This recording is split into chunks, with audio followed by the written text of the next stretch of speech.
Hallelujah. ಎಲ್ಲರಿಗೂ ಕೂಡ ಶುಭ ಮುಂಜಾನೆ. ಈ ದಿನದ ದೇವರ ವಾಕ್ಯವನ್ನು ನೋಡೋಣ. 138ನೇ ಕೀರ್ತನೆ 7ನೇ ವಾಕ್ಯದಲ್ಲಿ ಈ ರೀತಿ ನೋಡ್ತೇವೆ. ನಾವು ಇಕ್ಕಟ್ಟಿನ ದಾರಿಯಲ್ಲಿ ನಡೆಯುವಾಗ ನನ್ನನ್ನು ಚೈತನ್ಯಗೊಳಿಸುವಿ, ನನ್ನ ಶತ್ರುಗಳ ಕೋಪಕ್ಕೆ ವಿರೋಧವಾಗಿ ನಿನ್ನ ಕೈ ಚಾಚುವಿ, ನಿನ್ನ ಬಲಗೈ ನನ್ನನ್ನು ರಕ್ಷಿಸುವುದು. ಹೌದು ಪ್ರಿಯರೇ, ನಾವು ಇಕ್ಕಟ್ಟಿನ ಹಾದಿಯಲ್ಲಿ ಹೋಗುವಾಗ ಸಾಧಾರಣವಾಗಿ ನಾವು ಸೋತು ಹೋಗ್ತೇವೆ, ಬಲಹೀನರಾಗುತ್ತೇವೆ. ಇದು ಸಾಮಾನ್ಯವಾಗಿ ಪ್ರತಿಯೊಬ್ಬೊಬ್ಬ ಮನುಷ್ಯನಿಗೂ ಕೂಡ ಉಂಟಾಗುವಂತಹ ಒಂದು ಕಾರ್ಯವಾಗಿದೆ. ಆದರೆ ಈ ಒಂದು ಸಮಯದಲ್ಲಿಯೂ ಕೂಡ ನಮ್ಮನ್ನು ಚೈತನ್ಯ ಪಡಿಸುವುದಕ್ಕಾಗಿ ನಮಗಾಗಿ ಒಬ್ಬ ದೇವರಿದ್ದಾರೆ, ಆತನೇ ಯೇಸು ಕ್ರಿಸ್ತನು. ದಾವೀದನ ಕೀರ್ತನೆಯಲ್ಲಿ ನಾವು ಈ ಒಂದು ವಾಕ್ಯವನ್ನ ಓದುವರಾಗಿದ್ದೇವೆ. ದಾವೀದನ ಜೀವಿತದಲ್ಲಿ ಕಂಡಂತಹ ಅನುಭವಿಸಿದಂತಹ ಕಾರ್ಯಗಳನ್ನು ಆತನಲ್ಲಿ ವಿವರಿಸಿ ಹೇಳ್ತಿದ್ದಾನೆ. ಆತನು ಹೇಳ್ತಿದ್ದಾನೆ, ಇಕ್ಕಟ್ಟಿನ ದಾರಿಯಲ್ಲಿ ನಡೆಯುವಾಗ ನನ್ನನ್ನು ಚೈತನ್ಯಗೊಳಿಸಿವಿ.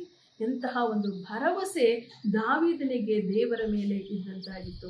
ಆ ಒಂದು ಭರವಸೆ ಈ ದಿನದಲ್ಲಿ ನಿಮ್ಮ ಇಕ್ಕಟ್ಟಿನ ಸಮಯದಲ್ಲಿ ನಿಮ್ಮ ಜೀವಿತದಲ್ಲಿ ಇರಲಿ ಪ್ರಿಯರೇ. ಯಾಕೆಂದರೆ ನಮ್ಮನ್ನು ಚೈತನ್ಯಗೊಳಿಸುವುದಕ್ಕಾಗಿ ನಮಗಾಗಿ ನಮ್ಮನ್ನು ಪ್ರೀತಿಸುವಂತಹ ದೇವರು ನಮ್ಮೊಟ್ಟಿಗಿದ್ದಾರೆ.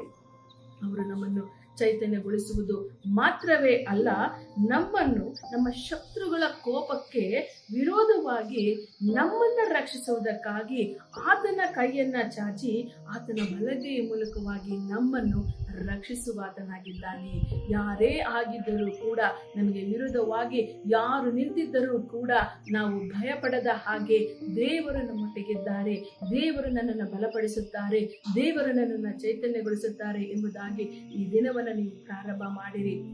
ಈ ದಿನ ನಿಮ್ಮ ಜೀವಿತದಲ್ಲಿ ಒಂದು ಮರೆಯಲಾಗದಂತಹ ಹೊಸ ಅನುಭವಗಳನ್ನ ಕೊಡುವಂತದ್ದಾಗಲಿ. ದೇವರು ನಿಮ್ಮನ್ನ ಚೈತನ್ಯಗೊಳಿಸಲಿ, ಬಲಹೀನತೆಯಿಂದ ನಿಮ್ಮನ್ನ ಬಿಡಿಸಿ ಮುಂದುವರಿಸಲಿ.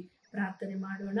ಸ್ತೋತ್ರ ಕರ್ತನೆ, ನೀವು ಹೇಳಿರುವಂತಹ ವಾಗ್ದಾನದ ಪ್ರಕಾರವಾಗಿ ದಾವೀದನು ಹೇಳಿದ ರೀತಿಯಲ್ಲಿ ಸ್ವಾಮಿ ಕರ್ತನೆ, ನಮ್ಮ ಇಕ್ಕಟ್ಟಿನ ಸಮಯದಲ್ಲಿ ನಮ್ಮೆಲ್ಲರನ್ನ ಕರ್ತನೆ ನೀವು ಬಿಡಿಸಿ ನಮ್ಮೆಲ್ಲರನ್ನ ಚೈತನ್ಯಗೊಳಿಸಬೇಕಾಗಿ, ವಿಶೇಷವಾಗಿ ಸ್ವಾಮಿ ಯಾರೆಲ್ಲ ಕರ್ತನೆ ಆತಂಕಕ್ಕೊಳಗಾಗಿ ಬಲಹೀನರಾಗಿದ್ದಾರೋ, ಕುಗ್ಗಿ ಹೋಗಿದ್ದಾರೋ ಅವರೆಲ್ಲರನ್ನ ಕರ್ತನೆ ನೀನು ಹೊಸ ಬಲದಿಂದ ಚೈತನ್ಯದಿಂದ ತುಂಬಿಸಿ ಅವರನ್ನ ಎಬ್ಬಿಸಿ ಕರ್ತನೆ ಈ ದಿನವನ್ನ ಅವರು ಸಂತೋಷವಾಗಿ ಅನುಭವಿಸುವಂತೆ ಆಶೀರ್ವದಿಸಬೇಕಾಗಿ ಯೇಸು ಕ್ರಿಸ್ತನ ನಾಮದಲ್ಲಿ ಪ್ರಾರ್ಥಿಸಿದ್ದೇವೆ ಕರ್ತನೆ.